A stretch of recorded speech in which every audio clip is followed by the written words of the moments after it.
to invite everybody just to take a nice deep breath. And just breathe through this.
I love the guitar.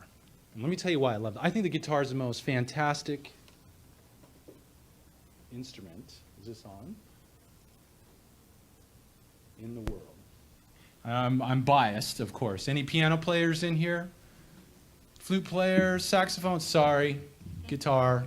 It's the coolest. Okay, I just want to get that straight right now, okay? They do not have saxophone hero. They do not have piano hero. They have guitar hero.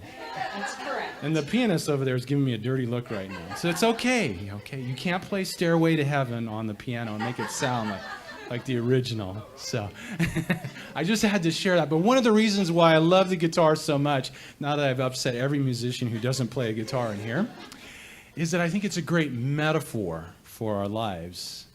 Because we are truly beautiful, magnificent instruments in which we're sharing our music and playing what is inherently within us. The strings are the facets and aspects. We have our relationships, we have our health, we have our families, our significant others. The strumming and the plucking is the action that we take through those facets and aspects. And the music is what we express through our life experience. Now, I don't care how masterfully you play the guitar, the game of life, if your strings aren't in tune, you're never going to play beautiful music or truly create what it is that you want to create. In just the 3 minutes since I tuned my guitar in the back and put it right there, it already needed to be tuned again. How nice is that? But that's the beauty of it. This is a committed process. So 10 years ago, I'm a recovered corpaholic, former CEO, executive manager, high-powered business guy, suit and the red tie, the whole shot. Hard to believe, huh? And, I achieved it all. I'd climbed the pinnacle of success. I graduated cum laude from high school. And over the course of 18 years, became CEO of a multi-million-dollar business that I had started in my garage. And I thought I had everything, the shiny car, the home in Southern California, all the bells and whistles, the nice portfolio. The only problem was I was anything but happy, anything but content, anything but fulfilled, and anything but healthy. And I came home one night, and there's my wife in the hallway with the look. How many of you are married or have a significant other? Isn't it amazing how they can communicate with just a look? Talk about communicate. This is the communication group, right? It's absolutely amazing. Well, my wife is a master. She's got it. I'm going to hit you with some truth look. You're not going to like it, but here it comes. And she's also got the I don't give a damn what you're saying look, which I might only see maybe once every 2 years. Okay, maybe a little bit more than that, but that's another story for another time. So I came home, and there's the look in the hallway. And she just got up to my face, and she just said, you know what? I don't give a damn how much money you're making. I look in your eyes, and you're dead. When are you going to have the courage to go for the dream? And of course, like any good husband, I immediately wanted to argue with her. And like any really good husband, you realize, what's the point? She was right again. And after over 11 years of marriage, there's a trend, and it is not in my favor. Okay, I'm just confessing that now. So I decided to go find myself. I had this dream of becoming a speaker, and needless to say, life does have its interesting twists and turns in its experience. So shortly thereafter, I'm playing at a wellness center. I've been playing guitar for 30 years plus now. Went to go see Pink Floyd The Wall in 1980 and forced my father, forced my father to get me a guitar for my birthday and been playing ever since. So I'm playing, and after I'm done playing, this woman comes up to me, and I'm like going, I just knew, I could tell, this lady, she's going to be strange, man. And she comes up to me. There's a lady that ran this wellness center. There's those wellness people, you know. And she comes up to me and she goes, I hear these tones in your music. And I'm looking at her, I'm like, oh man, I know she's going off the deep end. I can tell right now. Then she got up literally within 6 inches of my face and she goes, and nobody can hear the tones but me. And I'm like, I go, you know what? I heard some tones too. Back in the 80s, listening to Floyd, hanging out with my buddies, watching the lava lamp. I know some of you are shaking your heads back there. Yeah, I heard some tones too back in the 80s. You know, I'm like kind of going, yeah, I heard some tones. She goes, no. She goes, let me get one of your CDs. I know some scientists that I absolutely need to connect you to. So I'm like giving her a CD. Maybe this lady will go away. She won't bother me anymore. I went home, didn't think anything more of it. A few weeks later, I got launched upon a whole different twist and turn in my life that I never even saw coming. I get a call from a gentleman who's a former consultant to NASA. And he says, hey, we've been doing some preliminary studies on your music. We want you to come to a lecture, bring your guitar. And so I'm like going, okay, you know, cool. Maybe I'm going to play like during donut time or something. So we're talking about communication today. And what they're talking about in this lecture is that humanity, with all its wisdom, has dumped over 80,000 man-made chemicals into our air, food, and water. We have literally penetrated and permeated every aspect of our experience with these chemicals. In addition, and we were talking about these earlier, weren't we? Anybody ever seen one of these? Yeah, I got one here. Absolutely, we all do, right? Technology has become such a huge, fantastic part of our lives. But it also produces what's commonly called electromagnetic fields, or EMFs. And so what these scientists were researching is that all this stuff in our environment is actually causing static and noise in our modern day world and inhibiting our ability, inhibiting our physical energy, inhibiting our levels of consciousness, our ability to process information, to remember things, to access the creative, intuitive part of who and what we are. And we have literally put ourselves out of tune. I mean, I was blown away. I'd never heard of quantum physics or energy. I mean, I considered myself blood, muscle, bones, and all that good stuff. But quantum physics opens up the door and says, guess what? You're not solid. You're actually made of energy. Everything in this experience is energy. And you say, well, wait a second, I'm made of muscle and bones and cells and molecules. Well, what are molecules made of? Atoms. Well, guess what? They looked in an atom and there's nothing there. It's empty space. It's a waveform of information, of electrical impulse. And we talk about communication. And what is communication? It is vibratory in nature. Think about it. You send a vibration. Your ear registers a vibration in the eardrum, transmits that information into electrical information. The brain then decodes that information and creates sound in your head. And that's why, as husbands, we hear certain things when our wives tell us certain things, and we don't hear certain things because our perceptions shape and shift how it is that we decode our experience. Very much the truth. So I'm like going, I've never seen anything like this. This is absolutely amazing stuff. And what they're talking about is that we have literally impacted and vibrationally limited ourselves, and we don't even know it.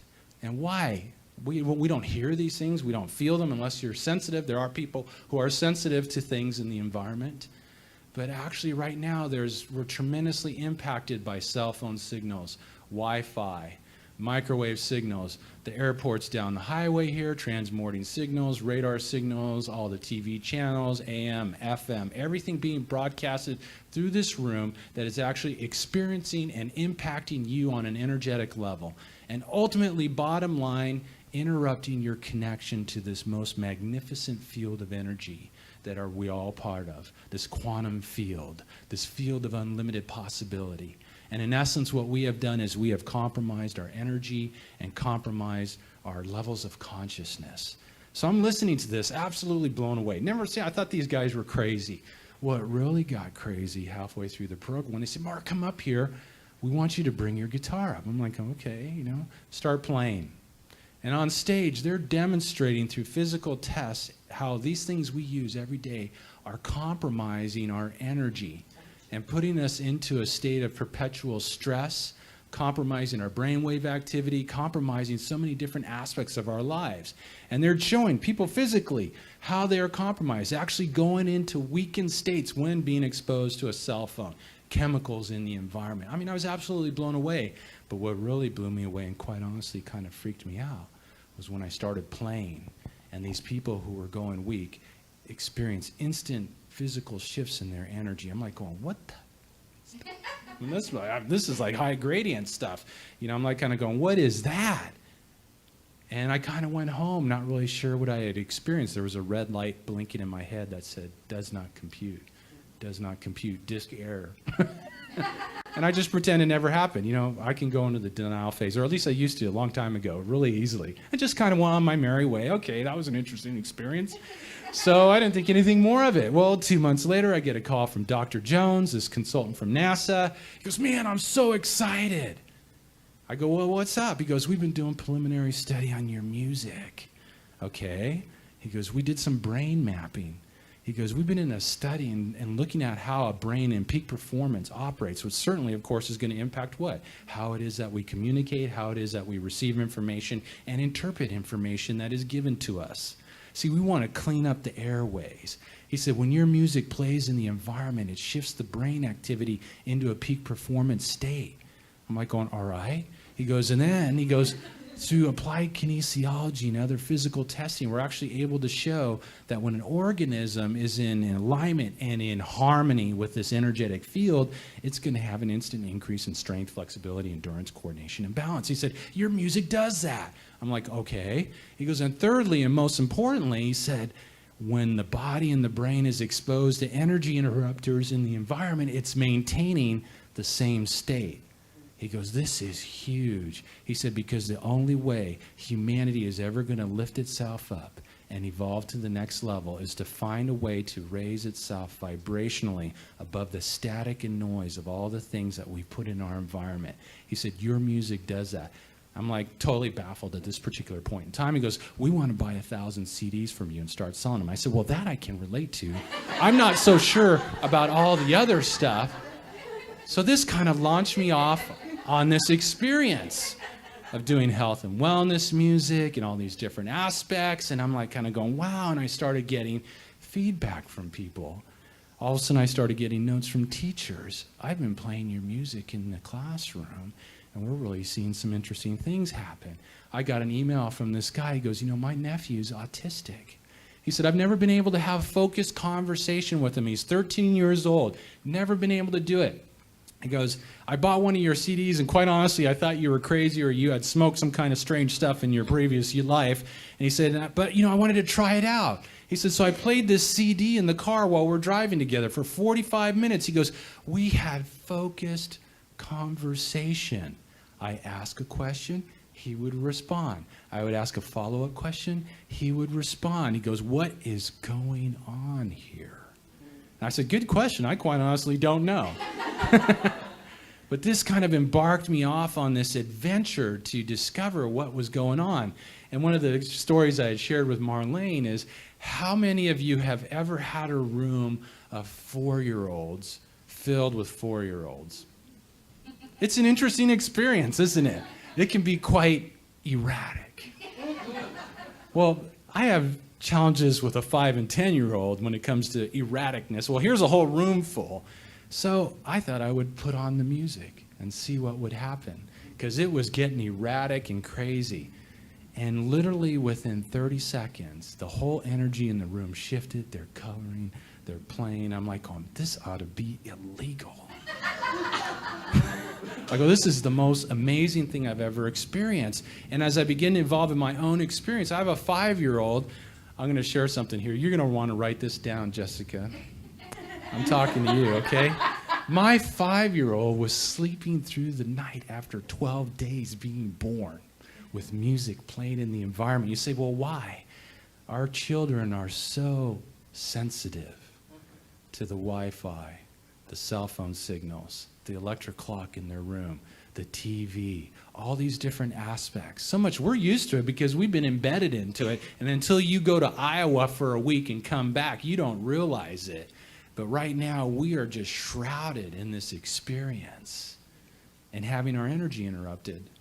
And the biggest challenge is for us is to get past the vibrational barriers, because we're existing at 88.5 on the radio dial, and all that stuff is broadcasting at 88.5, causing stress, causing compromising your memory, your focus, hindering your creativity, your intuition. How is that going to impact our communication? So it's really been this experience. I'm like kind of going, I wish I had known this on the 10-year-old. We didn't realize it until she was 8 months old, and just played music in there by chance, and she started sleeping through the night. And since then, all kinds of things have transformed. And what we've done over the years is I use music as a tool to help shift people in their environments, harmonize their environments, and reap the benefits of doing so. But also, I started using music as a tool in my coaching work to help people move past the most potent of all the negative energy interrupters of them all.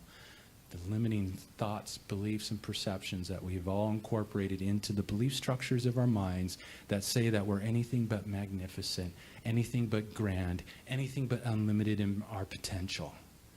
And started using music as a tool to offset those things and to null and void them in people's experience.